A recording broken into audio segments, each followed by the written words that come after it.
Okay, so we're going to make department employee, right? I could let you just work out the create table statements, or you could just pull them up from last term because they're probably, you probably still have them around. But I'm going to show you a different way. Today was all about learning the option of doing things interactively.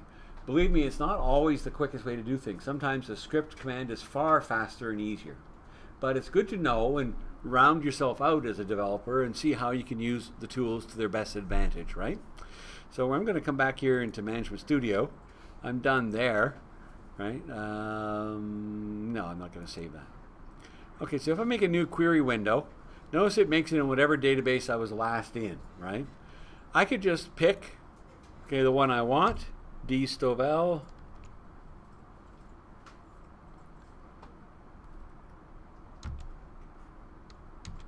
And there it is. And that would press enter, and now I'm working in D. Stovall Company. Because what I could also do is I could use that use command, and we do get IntelliSense, right? So it's really not that bad. Use D. Stovall Company, go, and that at the top of my script guarantees that any work I do further down, I'm working inside of that particular database. By the way, if I was somewhere else, say I was down in this person's database, then executing this will just, you can see it even changes in the bar at the top, right? It just puts me back there again. Okay, so I'm using D. Stovall Company, and that's good. But let me just come down here and find it in the Object Explorer again. So what I'm going to focus on, I could start writing my create table statement in here, and we know how to do that from last term, and that's perfectly fine to review. But as I said, we're going to do it interactively. So here are tables. I'll expand that, and I can just right-click tables and say new table. New table. And that gets me, it's not strictly speaking a dialog box, but it's the table designer, right? And along with that, let me point out up over here, we got a new little toolbar showed up that is only visible when we're in the table designer. At least by default it is.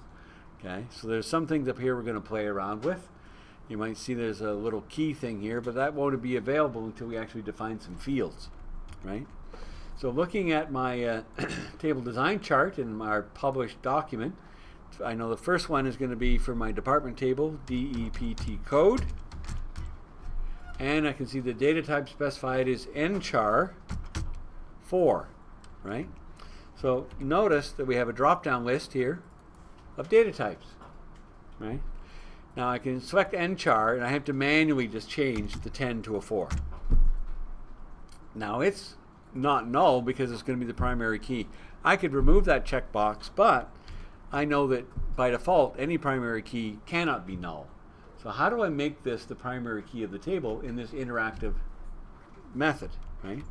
Well, basically, this little toolbar, now I see set primary key, okay? It works on whatever column or field defined here has the little black arrow, okay? So that lets me set department code is now the primary key. Isn't that nice and easy? Okay, there we go. So I can carry on, put in the department name, which is supposed to be an nvarchar 30. So I'll change the 50 to a 30. And not null, so I'll make sure I don't have allow nulls checked. Okay, it's kind of the opposite. We worry about the not null command, but in order to do that, we have to take off the allow nulls checkbox. And finally, DEPT budget, which is money. Money, money, money. Okay. Now, again, it doesn't specify, but I wouldn't allow null. And that makes sense because you notice in the instructions there's a check constraint required, right? It has to be between two values. Okay, so that's maybe the next thing, is how do we make a check constraint interactively this way? Well, it is still kind of interactive, but actually we end up typing it it's almost as much work. But let me show you. Again, on this toolbar, there's the set primary key, relationships, and so on. But one of the things is manage check constraints, right? I can click that, gives me a dialog box. We're down here. I have to click add, and now it's ready to create. By the way, you see all these references to table 1. when I finally get around to actually saving this as a table and giving it a name, it replaces all that properly for me. I don't have to worry about it. So it will say department, right? Okay, but here expression, unfortunately, even though there's an ellipsis, it doesn't really help me much. It's just somewhere to type, which isn't really much of a help. So I can just type it right here for that matter. So we write a check constraint kind of like a where clause, right? It's a Boolean. So department budget between 5,000. Don't use commas, right? And 999,999. There we go.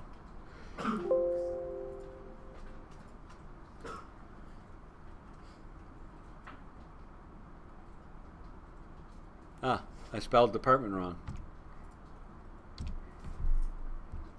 Okay, I'm the dyslexic one. You're supposed to stop me when you see me making typos like that, okay? It's your job from now on.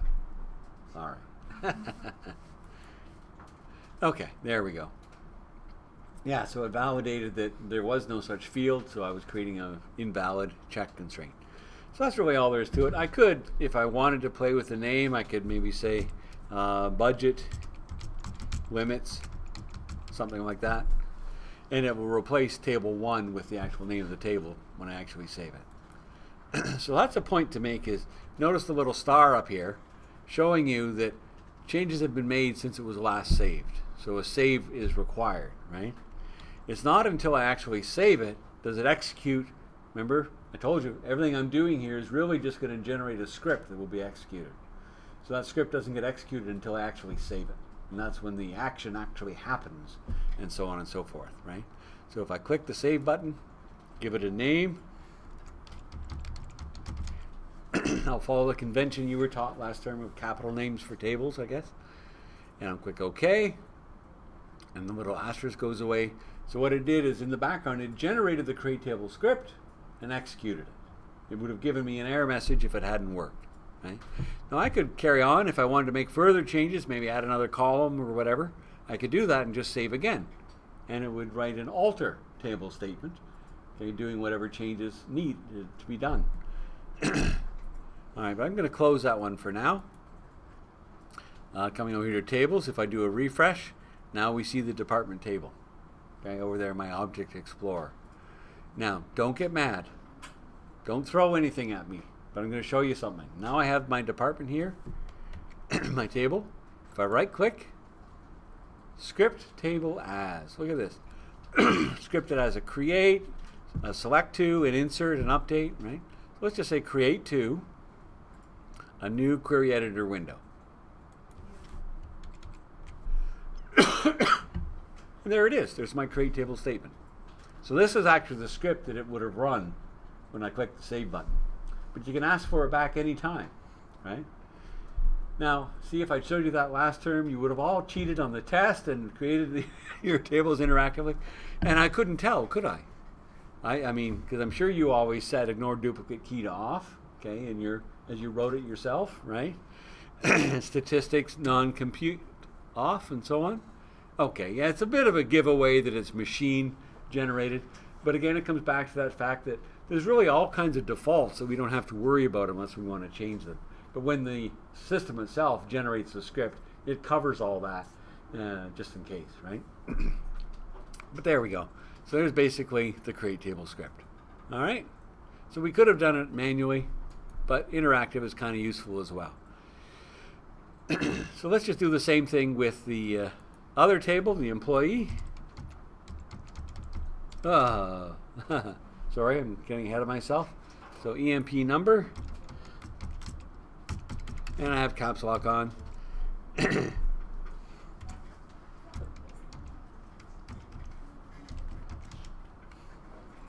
Data type here is int.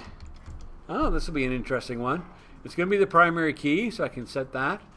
Now the other thing is, it's going to be an identity, right? Remember creating identities? Those are those automatically generated numbers, okay? So to do that interactively, if I come down lower here into the column properties area, here's identity specification. And there's three things. There's a Boolean true false for is identity, yes, no. So all I have to do is set that to yes. Okay. And then it sets the default values. Remember, optionally you can specify a seed and an increment. It wasn't required, just assumes 1 and 1 if you don't specify. But they're there if you do, right? Okay. Excuse me. So that's all there is to that, to make that as an identity. And then EMP first will be a n varchar.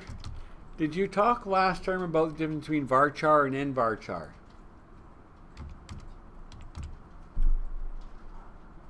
Was that discussed in class at all? Varchar versus n varchar, char versus n char, the letter n at the beginning. Okay. Well, that's worth a quick discussion as well. So the n is for Unicode. It doubles the amount of space used to store each letter, right? Unicode characters as opposed to ASCII characters. But what Unicode does for us then is it supports all the different languages on Earth. Okay, all the simplified Chinese and the other ones that are more pictorial and so on. So it's pretty much considered standard practice now, even if you're creating an app that will probably never be in any other language but English. Who knows though, right? But it's standard practice now to always use Unicode characters, right? So that's pretty much the way we're going to go from now on, is use the version with the little letter n. It does double the amount of room it takes to store the actual textual data. But you know what? Hard drives have become pretty cheap these days.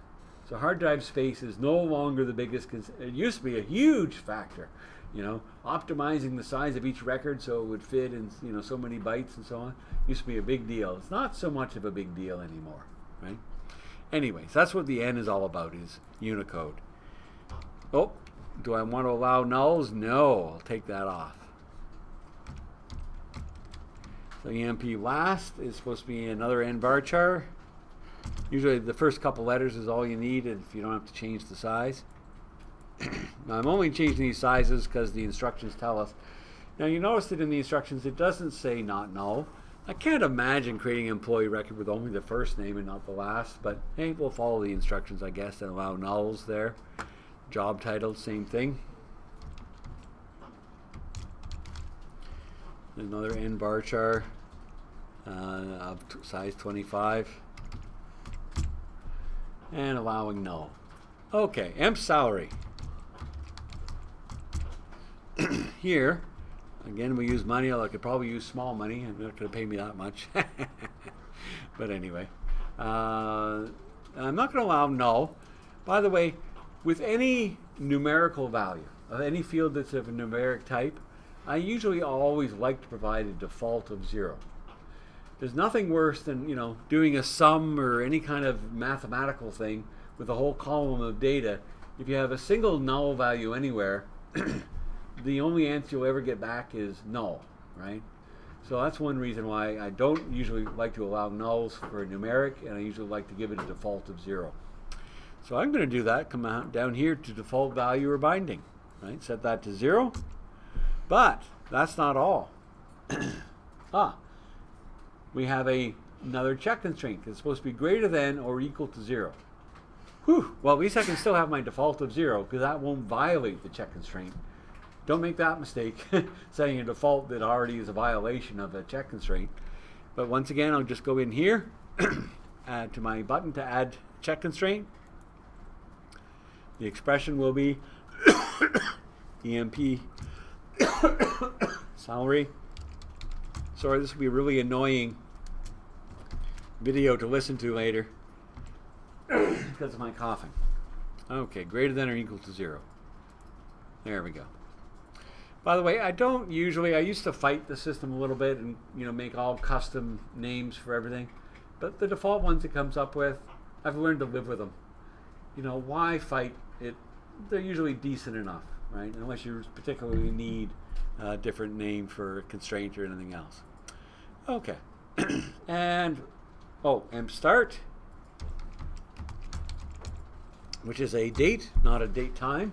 We don't care about what time of the day they started, just what day it was, right? I'm not going to allow nulls there. And at the same time, we want to give another default. So just coming down here. Narrator dialog, close button, Alt plus C, narrator dialog, no button, Alt plus N. Do you want to turn on narrator? Exiting narrator. Sorry, I must have hit a keyboard combination there. Okay, so for the start date that the employee started, might as well default it to today's date, right? If I'm filling out the data, probably it's the day he started. So I can change it if I need to, but I'll make it today's date. What's the function we would normally use for that? Month, day, or year. But what function? Today brackets.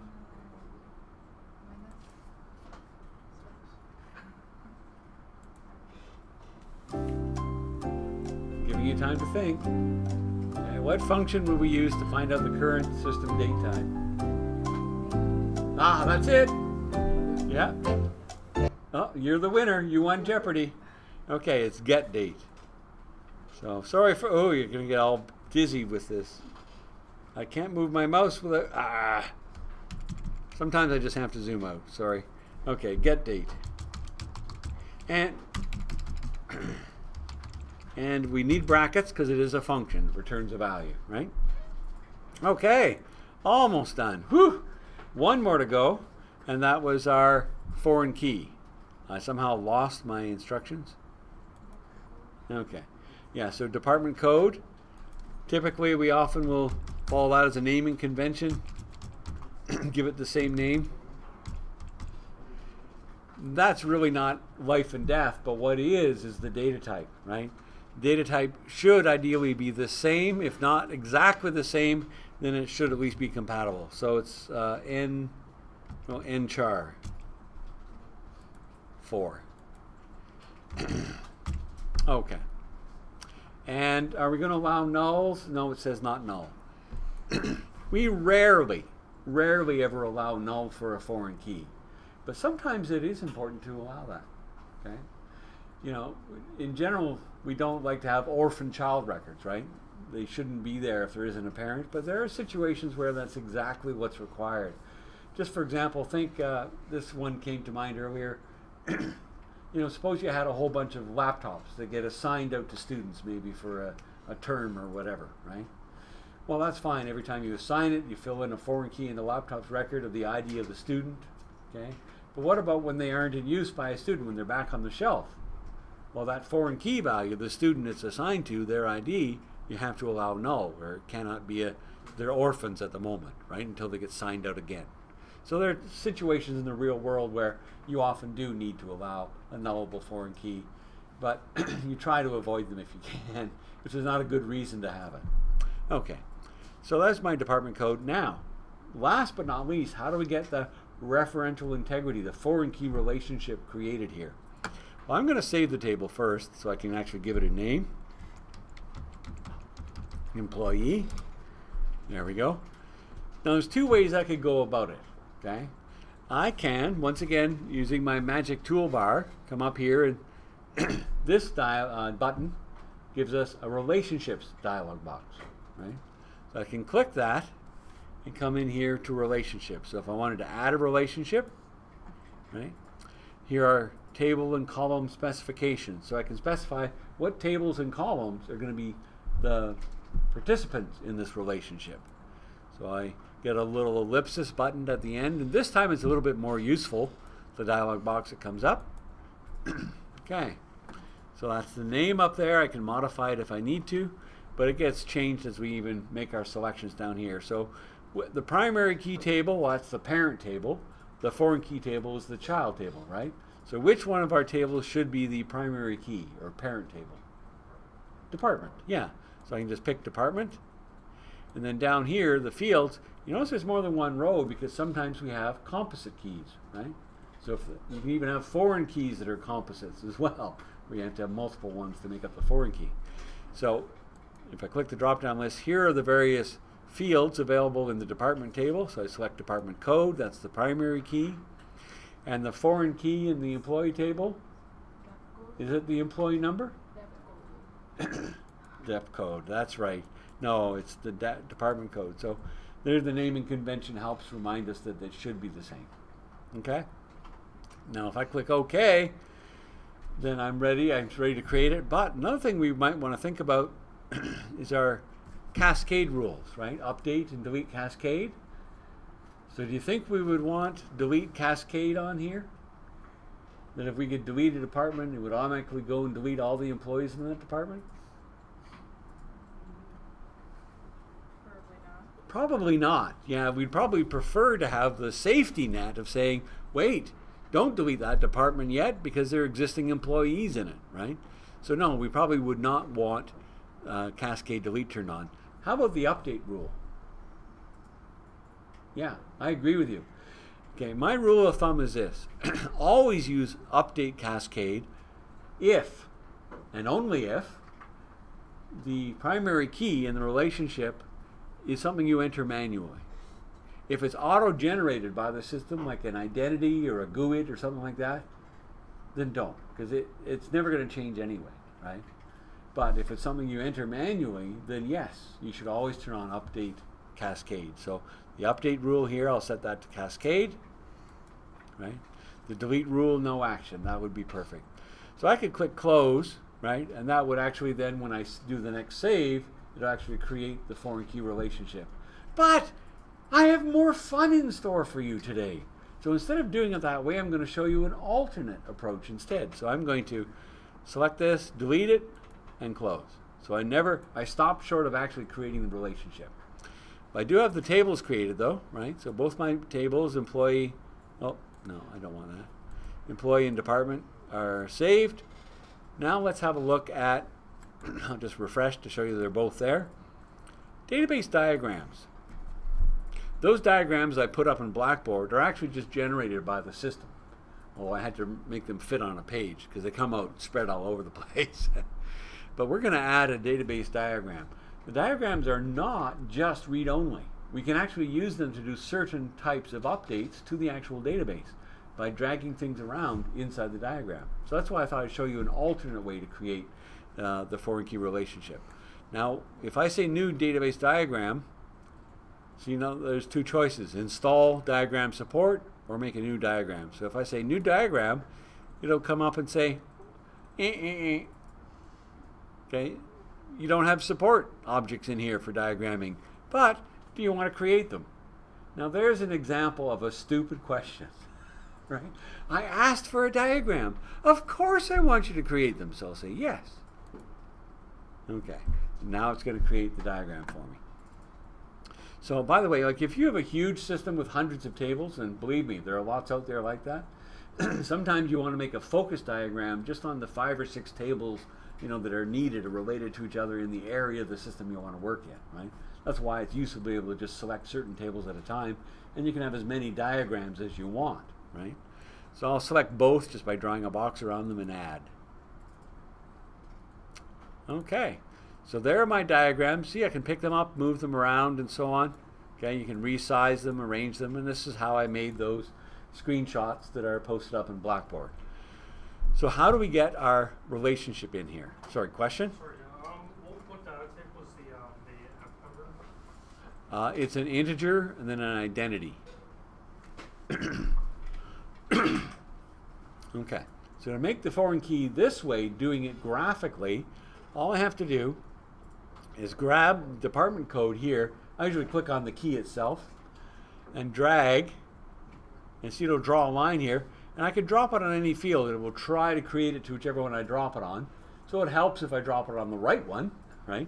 So I'll drop it on department code, okay? When I release, there we are, right back to that same dialog box again. Difference is, this time it's already got the primary key table specified, the field, right? And the correct field and everything here, because I dragged and dropped it on the right one.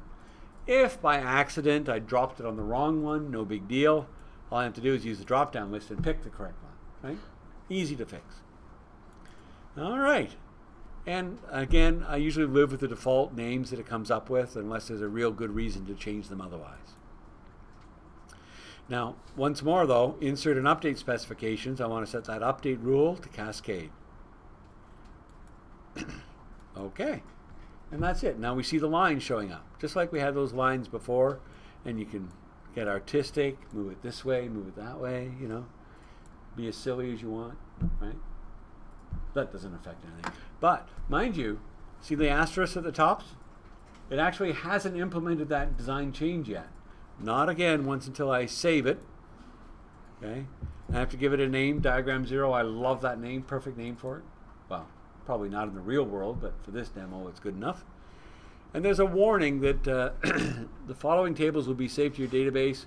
Okay, both tables are affected because even though I'm really making the relationship, technically speaking, just in the employee table, it does affect the department table as well, right? Because that's a partner in the relationship. So I say yes, and away we go. Okay, so now it has actually created it. So if by chance I wanted to, I could script the employee table. It's create. And now down here, okay, there's the, notice it does a lot of this with add. So here's adding the foreign key constraint, okay. It does a lot of things, just the basics are done in the create table statement, then it uses a lot of alter table statements to add different constraints. That's just how the tool tends to write its code. You could rearrange it and do it the way you were taught last term. It would have the same end result. Okay, on update cascade. There we go. All right, so it worked. So I should be able now to come back to Blackboard. I gave you some inserts here for department employee. Does it matter which one I start with? Doesn't matter? Okay, well, let's try employee first. I'll open it with Management Studio, execute that. Oh, yep. Want to get my sad trombone in there. Oh no! Yes, I have to get the parent has to be there before the child, right? That's same with the table design as well as putting the data in, because we're violating the foreign key constraint, right? So coming back here, I'll grab the department inserts, execute those first. That worked, so I must have had the field names correct and so on for the department, or the field types at least. Now I'll try executing this again, and it's successful, right? Got the data in first for the department. Now I can put my employees in, and I'll just close both of these. Let's make a new query, and let's select star from, oh, by the way, a few things you can do is I can just drag out of the Object Explorer, right? I can just drag over department. Gets a little DBO, which doesn't hurt, okay? By the way, anybody know what DBO stands for? Database object? Very good guess, but no. It's database owner. Owner, yeah. By default, if there's no other schema specified, it just assumes that everything is part of the owner schema, right? Okay, now there's red underlining. Okay, I can do the same down here for select star from, good thing it's not case sensitive because I'm messing up terribly here. Employee.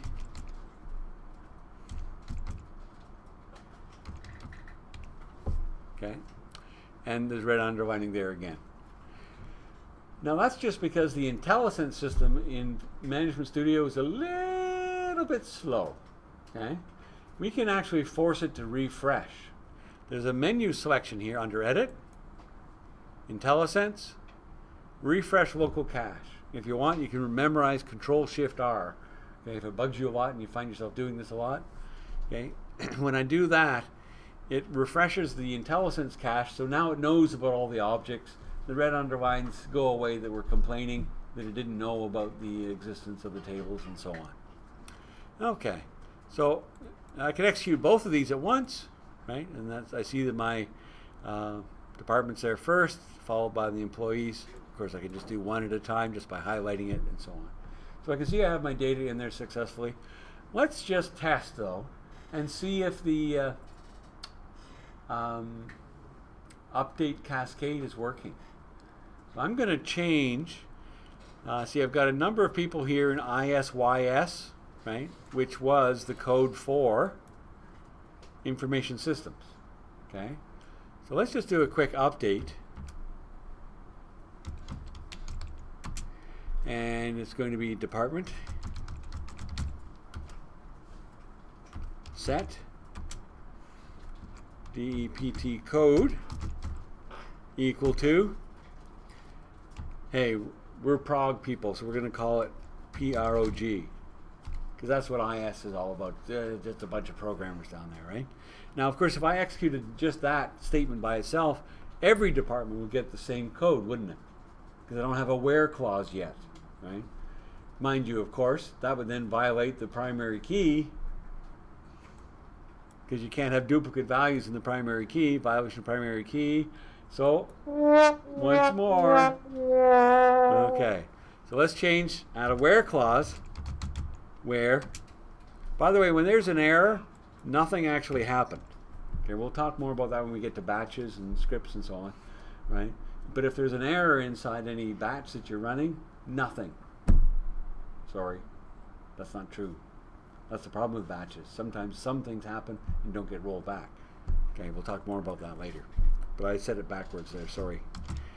Where department code, oh, thank goodness there's IntelliSense, equals ISYS, right? Information systems. So, this time it should succeed. One row affected. Let's just check.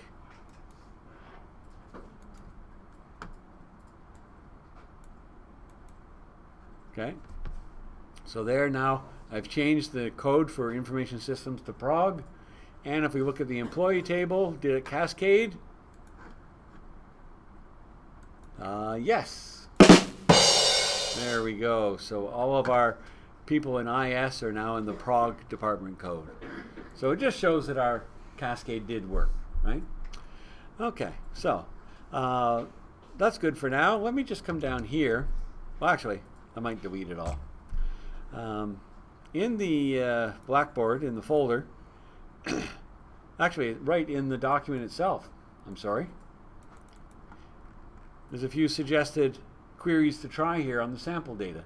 But in addition to that, there is also some review questions. So this is a .SQL file, right, where the questions are in the comments. So just, I'd suggest as a little review practice from last term. There's really nothing in here you didn't cover last term. Just a chance to doing some queries on your new department and employee tables in your company database, right? I'll give you some time to work on that later, but first I'm going to show you one more thing. I might use the actual ones here as a starting point. We've been talking a lot about interactive, right? Oh, let me stop and